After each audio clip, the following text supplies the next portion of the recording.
Shalom. Puji Tuhan, minggu hari ini kita masih diperkenankan beribadah melalui media online ini, terutama bagi anak-anak dan para adiyuswa. Semoga dalam waktu dekat kita dapat kembali beribadah di gereja bersama-sama. Amin. Ibadah minggu biasa ini bertemakan firman Allah tidak akan kembali dengan sia-sia dan akan dilayani oleh Bapak Pendeta Agus Haryanto. Jemaat yang terkasih, dengan bangkit berdiri, marilah kita menyiapkan hati dan pikiran kita untuk memasuki ibadah dengan menyanyikan Kidung Jemaat 10 bait pertama dan kedua. Pujilah Tuhan Sang Raja.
Ibu, Bapak, dan anak-anak, Shalom.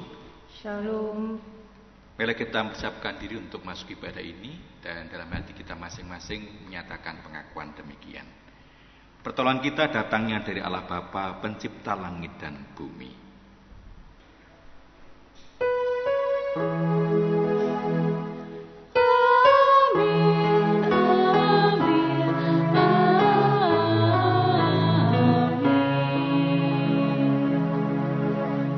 Kasih karunia dan damai sejahtera dari Allah Bapa kita dan Tuhan Yesus Kristus serta pemeliharaan Roh Kudus menyertai saudara sekalian. Dan menyertai saudara juga. Jemaat dipersilahkan duduk kembali. Jemaat yang terkasih, puji syukur kepada Tuhan karena masih memperkenankan kita menikmati kasih-Nya. Karena cinta kasih Tuhan itu, marilah kita menaikkan pujian dengan menyanyikan Kidung Jemaat 66 bait pertama dan kedua, di gunung dan di lurah. Dan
yang dikasihi Tuhan, marilah kita mendengarkan perintah Tuhan yang terambil dari surat Yakobus pertama ayat 22 yang demikian firman Tuhan.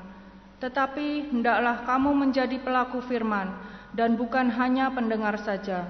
Sebab jika tidak demikian kamu menipu diri sendiri. Demikianlah sabda Tuhan.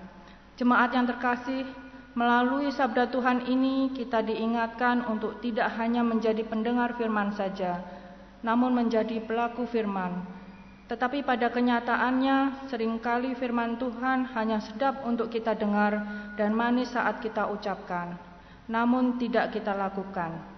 Oleh karena itu, marilah kita menyatakan penyesalan dan pertobatan kita di dalam doa. Mari kita berdoa. Ya Tuhan, kami menyesal dan mengakui segenap dosa dan kesalahan kami, karena kami belum mampu menjadi pelaku-pelaku firman-Mu. Ampunilah dan limpahkanlah anugerah pembaharuan bagi hidup kami. Di dalam nama Tuhan Yesus Kristus kami memohon. Amin. Jemaat kami undang untuk bangkit berdiri.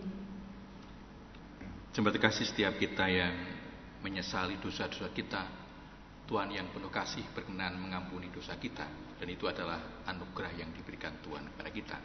Dan saat ini kita menerima perintah anugerah dan panggilan hidup dalam pembaharuan dari kitab Yesaya pasal 40 ayat yang ke-8. Yesaya pasal 40 ayat yang ke-8 yang demikian sabdanya. Rumput menjadi kering, bunga menjadi layu, tetapi firman Allah kita tetap untuk selama-lamanya. Demikianlah sabda Tuhan. Terima kasih, mari kita menyatakan kesanggupan kita untuk melakukan sabdanya dalam kehidupan kita sehari, dan mohon pertolongannya agar kita dimampukan dengan menyatakan melalui pujian pelengkap Kidung Jemaat 255, firman-Mu kupegang selalu.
Dipersilakan duduk kembali. Terima kasih, kita menyiapkan hati untuk menerima berkat-Nya melalui firman yang kita dengar dan renungkan bersama. Mari kita mohon berkat Tuhan di dalam doa. Ya Tuhan, terima kasih atas anugerah dan berkat-Mu dalam kehidupan kami sampai saat ini. Dan sebentar kami akan bersama menerima berkat-Mu melalui firman yang kami dengar dan renungkan bersama. Roh-Mu yang kudus memampukan kami untuk dapat mengerti dari setiap bagian sabda-Mu. Dan Tuhan juga mampukan kami untuk dapat melaksanakan dalam kehidupan kami sehari-hari. Jauhkan kami dari yang jahat. Bersabdalah Tuhan, kami siap untuk mendengar. Di dalam Tuhan Yesus kami telah berdoa dan mohon berkat-Mu. Amin. Sabda Tuhan yang akan kita dengar dan renungkan bersama dari kitab Yesaya pasal 55 ayat 10 sampai dengan 11. Yesaya pasal 55 ayat 10 sampai dengan 11 saya akan bacakan untuk kita semua. Yang demikian sabdanya. Sebab seperti hujan dan salju turun dari langit dan tidak kembali ke situ, melainkan mengairi bumi, membuatnya subur dan menumbuhkan tumbuh-tumbuhan, memberikan benih kepada penabur dan roti kepada orang yang mau makan. Demikianlah firman-Ku yang keluar dari mulut-Ku, ia tidak akan kembali kepadaku dengan sia-sia, tetapi ia akan melaksanakan apa yang kukehendaki dan akan berhasil dalam apa yang kusuruhkan kepadanya. Demikianlah sabda Tuhan yang berbahagia setiap orang yang mendengar firman Tuhan dan melakukannya dalam kehidupan sehari-hari. Haleluya. Amin, haleluya. Amin, haleluya. Terpuji namamu. Amin, haleluya. Saudara, firman Tuhan yang kita dengar dan saya bacakan tadi diberi tema firman Allah tidak akan kembali dengan sia-sia. Firman Allah tidak akan kembali dengan sia-sia. Apa maksud dari tema ini? Artinya firman Allah itu berkuasa. Berkuasa untuk menciptakan. Kita ingat pada waktu Kejadian pasal 1 di mana Allah menciptakan dunia dengan segala isinya. Tapi juga firman Allah berkuasa untuk menyelamatkan dunia dengan segala isinya. Janji Tuhan membawa Israel keluar dari pembuangan di Babil, kemudian menolong Israel membangun kembali bait Allah adalah bagian dari firman Tuhan yang kemudian nyata dalam kehidupan. Bacaan kita menjadi bagian yang tidak terpisahkan dari perikop pasal 55 ayat 1 sampai dengan 13 yang berbicara tentang pembebasan Israel dari pembuangan Babil. Mereka percaya bahwa Allah berkuasa untuk melakukan itu karena Yesaya menubuatkan itu kepada mereka. Mereka agar menjauhkan diri dari ilah-ilah, karena apa yang telah difirmankan Allah akan terlaksana. Israel dengan segala pemberontakannya dan Allah menghukum mereka. Akhirnya mereka dikalahkan oleh bangsa Babil dan dibuang di Babil. Kemudian Allah menubuatkan Israel akan dibawa keluar. Bangsa Babil dikalahkan oleh bangsa Kores dan Israel kembali boleh membangun bait Allah yang telah rusak. Dan apa yang difirmankan Tuhan melalui bacaan kita tadi, seperti hujan dan salju turun ke bumi, tidak akan kembali, tapi membuat subur dan menumbuhkan tumbuh-tumbuhan dan berbuah. Demikian juga firman Tuhan tidak akan kembali dengan sia-sia, melaksanakan apa yang dikehendaki Tuhan, yang disuruh Tuhan itu sungguh berhasil. Bagaimana itu kalau kita kaitkan dengan konteks kehidupan kita sekarang ini? Tuhan tetap berfirman dalam setiap bagian hidup kita. Firman Tuhan dapat kita pahami ketika Bapak Ibu Saudara saya melakukan renungan harian saat teduh, kemudian membaca renungan warta kita, melakukan renungan bersama-sama atau renungan yang di-share di WA group, kemudian juga melalui khotbah dan apa saja. Dan tujuannya adalah agar orang percaya dipimpin taat kepada Tuhan dan tidak tersesat di tengah-tengah kehidupan sekarang ini dengan menyembah ilah-ilah seperti yang dialami oleh Israel, agar nanti dapat kembali ke kerajaan surga dalam kemuliaannya. Nah, dalam konteks sekarang ini apa yang harus kita lakukan agar kita pun juga terbebas dari godaan itu dan kita kembali bersama Allah di surga nantinya. Dalam kehidupan ini pun juga di dalam anugerah dan penyertaannya. Ada dua hal penting. Yang pertama adalah firman Tuhan sebagai pemandu, penuntun, petunjuk dalam kehidupan kita, agar kita tidak tersesat dalam kehidupan. Saudara, kalau kita perhatikan dalam kehidupan kita sekarang ini, betapa perubahan-perubahan banyak terjadi. Zaman silih berganti dengan trennya masing-masing, dan ada skalanya tren-tren itu mempengaruhi kehidupan termasuk kita orang percaya. Trennya orang punya istri 2 ikut, trennya orang bercerai ikut, trennya orang nyabu ikut, Padahal sesungguhnya kita punya prinsip hidup dari firman Tuhan yang harus kita pegang sebagai dasar dalam kehidupan kita. Kehidupan pernikahan, kehidupan keluarga, kehidupan etis kita, kehidupan kerja kita. Nah, bisa juga karena prinsip-prinsip hidup kita yang dipengaruhi oleh pola zaman. Di era milenial sekarang ini kita menemukan segala sesuatu itu serba high teknologi. Teknologi yang tinggi, yang canggih. Semua serba digital. Semua serba mesin. Yang manual sudah enggak zaman. Saudara-saudara masih punya mesin ketik manual yang diketak gitu, tak tak tak tak tak gitu ya. Saya mengalami itu. Gitu ya. Sekarang sudah komputer dengan perubahan yang luar biasa. Generasi yang kemudian makin lama makin canggih. Nah, bagaimana kita diingatkan bahwa teknologi memang membantu kita, tapi juga tidak semua itu baik. Ada bagian-bagian hasil teknologi yang bisa menyesatkan. Misalnya situs-situs orang dewasa gitu ya, yang tidak baik untuk ditonton anak-anak.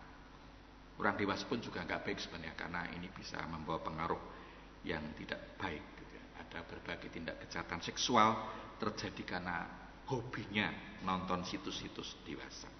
Kemudian juga berita-berita hoax yang kemudian orang tidak meneliti, kemudian dipahami, diterima begitu saja, dan kemudian menyesatkan. Ada banyak masalah yang kemudian kita temukan sehingga ada pelanggaran IT dan berbuntut masalah hukum. Era milenial ini kita juga dihadapkan pada kehidupan yang serba relatif, fleksibel. Padahal ada bagian-bagian hidup kita yang tidak fleksibel, yang pasti, aksioma agama, iman kepada Kristus itu pasti, nggak relatif. Sehingga ini hal yang penting yang kemudian harus kita pahami. Ada hukum-hukum, ada prinsip-prinsip hidup orang percaya yang harus kita pegang, yang tidak boleh terpengaruh oleh perubahan-perubahan kehidupan ini. Yang kedua, yakinlah bahwa firman Tuhan berkuasa untuk melaksanakan dan berhasil. Janji-janji Tuhan, keselamatan, keberhasilan, pemeliharaan, penyertaan, dan berkat-berkat sungguh akan terjadi. Sehingga kita jangan tergoda oleh ilah-ilah dunia seperti Israel pada waktu itu. Karena setiap firman yang keluar dari mulut Allah tidak akan kembali dengan sia-sia, tetapi membawa hasil yang sungguh terjadi. Maka taatlah dan setialah kepada Tuhan.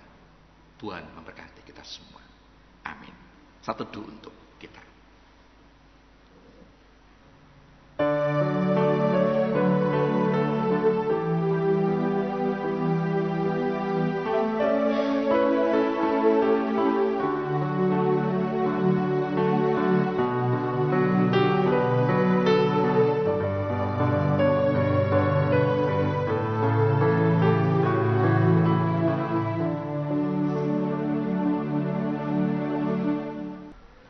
Jemaat dimohon untuk bangkit berdiri. Bersama-sama dengan umat Tuhan di sepanjang segala abad dan tempat, marilah kita ungkapkan iman percaya kita dalam pengakuan iman rasuli yang demikian. Aku percaya kepada Allah, Bapa yang Maha Kuasa, Khalik langit dan bumi, dan kepada Yesus Kristus, Anak yang tunggal Tuhan kita, yang dikandung daripada Roh Kudus, lahir dari anak darah Maria, yang menderita sengsara di bawah pemerintahan Pontius Pilatus, disalibkan, mati dan dikuburkan, turun ke dalam kerajaan maut. Pada hari yang ketiga bangkit pula di antara orang mati, naik ke surga, duduk di sebelah kanan Allah, Bapa yang Maha Kuasa, dan dari sana ia akan datang untuk menghakimi orang hidup dan yang mati. Aku percaya kepada Roh Kudus, gereja yang kudus dan am, persekutuan orang kudus, pengampunan dosa, kebangkitan daging, dan hidup yang kekal. Jemaat dipersilahkan duduk kembali. Jemaat kasih, kita akan menyatukan hati, kita menaikkan doa syukur dan syafaat kita. Mari kita bersekutu di dalam doa. Bapa, terima kasih mengingatkan kembali bagaimana kami harus hidup. Firman-Mu itu berkuasa menyatakan atas kehidupan ini. Tolong kami Tuhan agar kami senantiasa percaya akan firman-Mu. memegang teguh dalam kehidupan kami, agar kami tidak digoyahkan oleh berbagai tantangan, godaan kehidupan, sehingga kami menjadi orang-orang yang tersesat, namun kami tangguh, kuat, perkasa menghadapi kehidupan ini dan menjadi pemenang-pemenang atas kehidupan. Saat ini kami juga ingat dan menyerahkan untuk pemimpin bangsa kami, Bapak Presiden dan kabinetnya, lembaga-lembaga yang ada, yang terus berjuang untuk mewujudkan kesejahteraan bagi kami semua, terkhusus di dalam upaya untuk mengatasi pandemi COVID-19. Bapak berkati setiap program yang dilakukan pemerintah menjadi bagian yang tidak terpisahkan bagi upaya kami untuk memutus mata rantai penyebaran virus corona. Bapak berkati para ahli yang akan mengupayakan vaksin bagi virus corona agar segera dapat berhasil, dan kami semua boleh kembali kehidupan normal dalam anugerah dan pertolongan-Mu. Berkami juga untuk gereja-gereja Tuhan sumber bumi, terkhusus di Indonesia, khususnya di Yogyakarta. Bapak berkati agar kami senantiasa boleh merasakan penyertaan dan berkat-Mu di dalam upaya untuk menjalani kehidupan dengan protokol yang ada. Namun kami juga boleh melanjutkan aktivitas kami dalam anugerah dan berkat-Mu, agar kehidupan terus berjalan di dalam penyertaan dan berkat-Mu saja. Khusus kami menyerahkan untuk gereja di sini, Gereja Kristen Jawa Demak Ijo, berkat-Mu untuk warga gereja, pengurus komisi, panitia tim dan majelis gerejanya, di dalam setiap upaya yang kami lakukan untuk membangun kehidupan jemaat yang semakin dikuatkan di tengah-tengah berbagai pergumulan yang kami hadapi. Berkat-Mu saudara kami yang lanjut usia, Bapak sertai agar para orang tua kami ini senantiasa dalam keadaan sehat, kuat dalam anugerah-Mu. Berkat-Mu juga untuk saudara kami yang sedang sakit, yang dalam proses pemulihan kekuatan kesehatannya. Bapak berkati melalui setiap usaha yang dilakukan. Demikian juga keluarga yang mendampingi, agar senantiasa boleh mendampingi dengan penuh kasih dan kesabaran dan ketekunan, sehingga menjadi bagian yang tidak terpisahkan dari berkat Tuhan. Bapak berkati juga Tuhan untuk keluarga-keluarga di tengah berbagai pergumulan yang kami hadapi, anak kami yang dalam studi, demikian juga dalam pekerjaan kami, usaha kami yang sungguh kami rasakan betapa berat di tengah-tengah pandemi COVID-19 ini.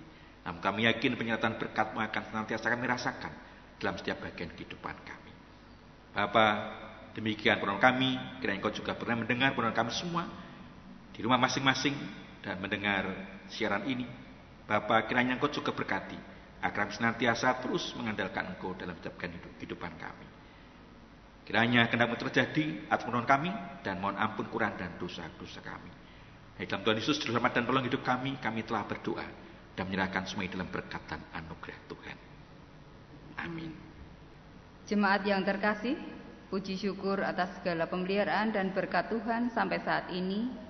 Hanya oleh pemeliharaan dan berkat-Nya kita dimampukan melewati saat-saat sulit seperti ini.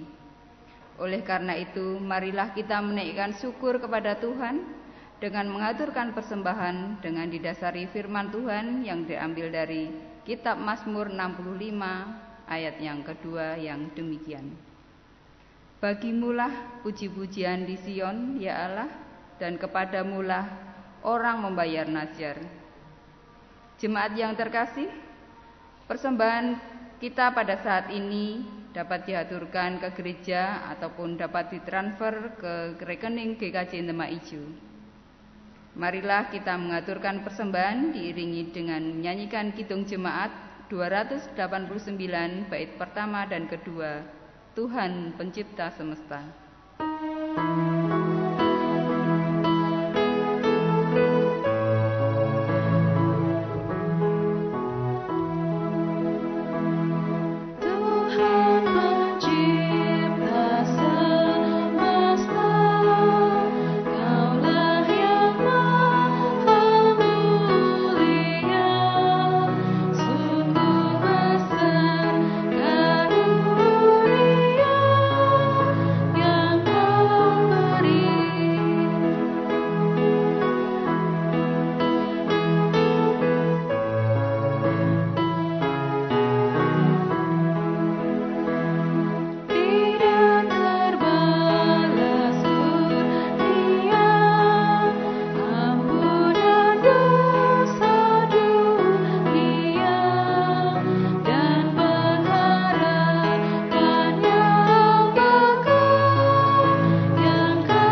Marilah persembahan ini kita haturkan dalam doa. Mari kita berdoa. Tuhan Yesus, terima kasih untuk segala berkat yang Tuhan selalu limpahkan dalam hidup dan kehidupan kami hari lepas hari. Terlebih pada saat ini ya Tuhan, Tuhan mampukan kami untuk mengaturkan persembahan pada ibadah saat ini. Kami mohon Tuhan menerima, Tuhan memberkati dan menyucikannya ya Tuhan, sehingga persembahan kami layak di hadapan-Mu. Dan mohon berkat-Mu untuk saudara-saudara kami yang mengelola persembahan ini, kiranya Tuhan berikan roh kebaikan dan kebijaksanaan, sehingga yang dilakukan seturut dengan kehendak-Mu ya Tuhan. Inilah doa permohonan dan ucap syukur kami ya Tuhan, yang kami naikkan hanya dalam nama Tuhan kami Yesus Kristus. Amin. Jemaat kami undang untuk bangkit berdiri. Jemaat yang terkasih, kita akan mengakhiri pada saat ini dan kembali menjalani kehidupan sehari-hari dengan terus berpegang pada firman Tuhan. Marilah kita menyanyikan nyanyian pengutusan dari Kidung Jemaat 49, bait pertama dan kedua, Firman Allah Jayalah.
Kita akan mengakhiri ibadah ini dan kita kembali dalam kehidupan kita sehari-hari dengan sungguh meyakini bahwa firman Tuhan itu berkuasa atas kehidupan kita. Oleh karena itu arahkanlah hati pada Tuhan dan terimalah berkat Tuhan. Kasih karunia Allah Bapa Pencipta dan Penyelamat Yesus Kristus akan mendatangkan damai sejahtera karena setiap firman-Nya terlaksana dan berhasil, dan bimbingan Roh Kudus menguatkan setiap saudara untuk tetap setia dan taat padanya sampai kesudahan. Amin. Jemaat yang terkasih, ibadah telah selesai. Mari kita melanjutkan kehidupan dan pelayanan kita di dalam tuntunan Tuhan. Marilah kita menyanyikan nyanyian penutup dari Kidung Jemaat 410 bait pertama, Tenanglah Kini Hatiku.